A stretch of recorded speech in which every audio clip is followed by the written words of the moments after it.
भाग्य बड़ा या कर्म। इस दुनिया में दो तरह के इंसान हैं। एक जो यह मानते हैं कि भाग्य वाग्य कुछ नहीं होता और वे कर्म की प्रधानता में ही विश्वास करते हैं। दूसरे वे लोग हैं जो भाग्यवादी हैं, यानी उनका किस्मत कनेक्शन में पूरा भरोसा होता है। उनका दृढ़ विश्वास होता है कि जो भाग्य या किस्मत में लिखा है वो होके ही रहेगा। यानी इंसान कर्म और भाग्य की दो धुरियों में घूमता रहता है और अंततः दुनिया से अलविदा हो जाता है।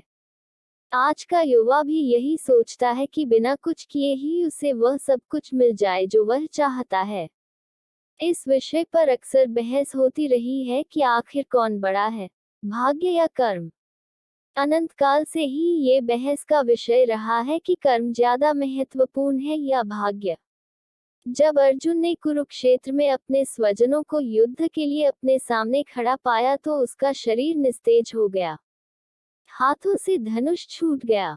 प्राणहीन मनुष्य के समान वह धरती पर गिर गया। तब भगवान श्री कृष्ण ने उसे गीता के कर्म ज्ञान का उपदेश दिया। भागवत गीता में भगवान श्री कृष्ण भी अर्जुन से कर्म करने की ही बात कहते हैं। अर्जुन को कर्म करने का ही उपदेश देते हैं। श्री कृष्ण कहते हैं कि हे अर्जुन, राज्य तुम्हारे भाग्य में है या नहीं ये तो बात की बात है, परंतु युद्ध तो तुम्हें पहले लड़ना ही होगा। कर्म तो तुम्हें करना ही होगा। आइए अब हम इसे एक कहानी के माध्यम से जानने की थोड़ी सी कोशिश करते हैं।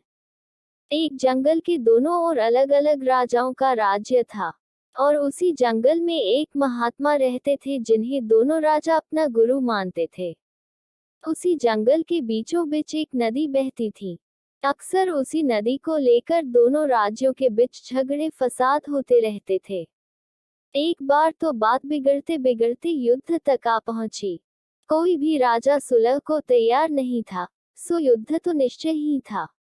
दोनों राजाओं ने युद्ध से पहले महात्मा का आशीर्वाद लेने की सोची और पहुंच गए जंगल की उस कुटिया में जहां महात्मा रहते थे।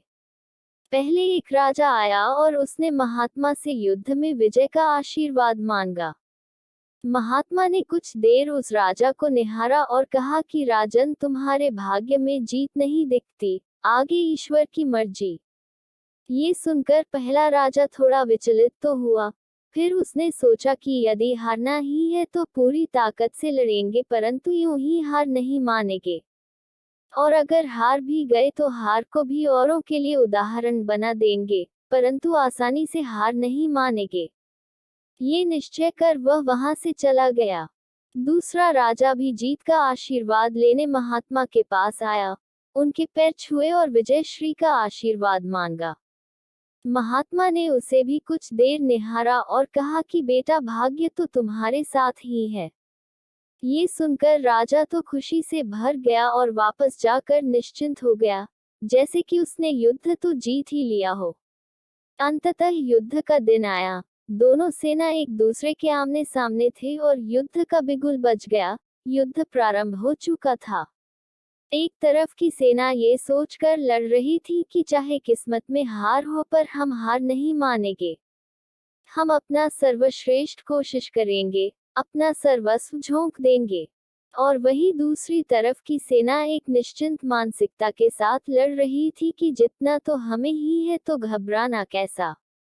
लड़ते लड़ते दूसरी सेना के राजा के घोड़े के पैर का नाल भी निकल गया और घोड़ा लड़खड़ाने लगा, पर राजा ने ध्यान ही नहीं दिया, क्योंकि उसके दिमाग में एक ही बात चल रहा था कि जब जीत मेरे भाग्य में है ही फिर किस बात की चिंता।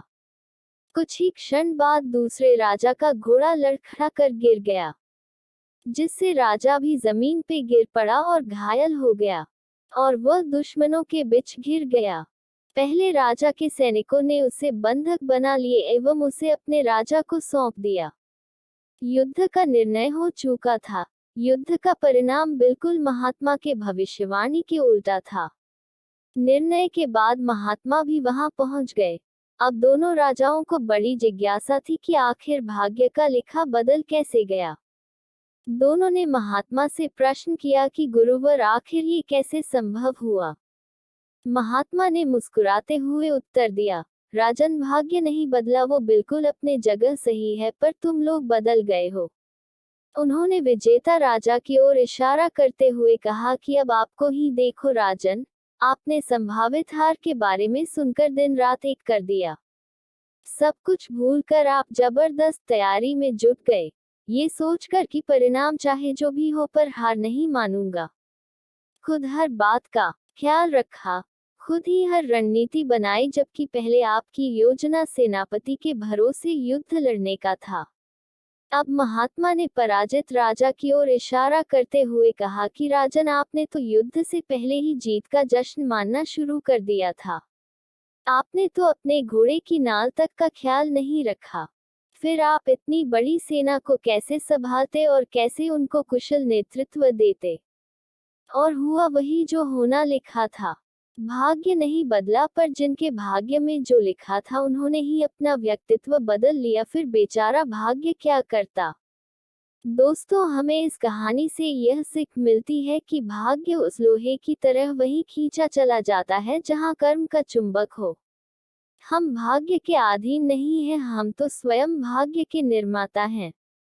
ये सत्य है कि भाग्य भी उन लोगों का साथ देता है जो कर्म करते हैं। किसी खुरदरे पत्थर को चिकना बनाने के लिए हमें उसे रोज घिसना पड़ेगा। ऐसा ही जिंदगी में समझे, हम जिस भी क्षेत्र में हो, स्तर पर हो, हम अपना कर्म करते रहे बिना फल की चिंता किए।